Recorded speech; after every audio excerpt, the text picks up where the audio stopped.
ఒక అడవిలో ఒక క్రూరమైన సింహం ఉండేది. అది ప్రతిరోజు అనేక జంతువులను వేటాడి చంపేసేది.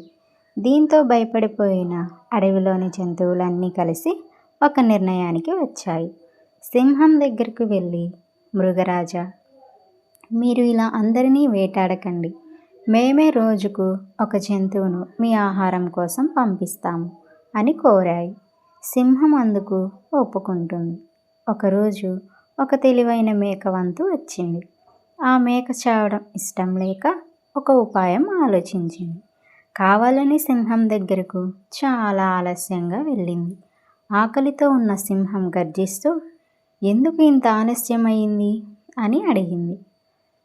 అప్పుడు మేక భయపడుతున్నట్లు నటిస్తూ, మృగరాజా, నేను వస్తుంటే దారిలో ఇంకొక పెద్ద సింహం కనిపించింది.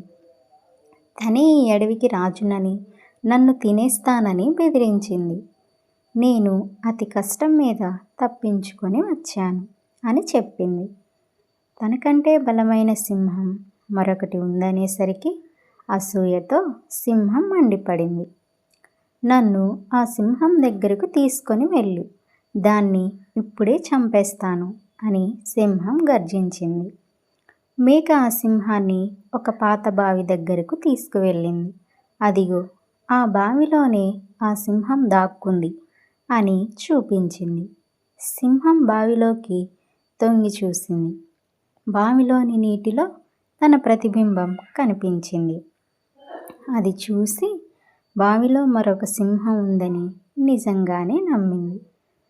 కోపంతో గర్జిస్తే బావిలో నుండి ప్రతిధ్వని వచ్చింది. ఆ సింహాన్ని చంపాలని బావిలోకి దూకిన సింహం బయటకు రాలేక నీటిలో మునిగి చనిపోయింది. మేక తన తెలివితేటలతో తన ప్రాణాలను కాపాడుకోవడమే కాకుండా అడవిలోని మిగిలిన జంతువులన్నీ కూడా కాపాడింది. నీతి: బలం కంటే తెలివితేటలు మిన్న. ఉపాయంతో ఎంతటి ప్రమాదాన్నైనా అధిగమించవచ్చు. ఇలాంటి స్టోరీస్ మరిన్ని కావాలంటే మన ఛానల్ని సబ్స్క్రైబ్ చేసుకోండి. Thank you for watching.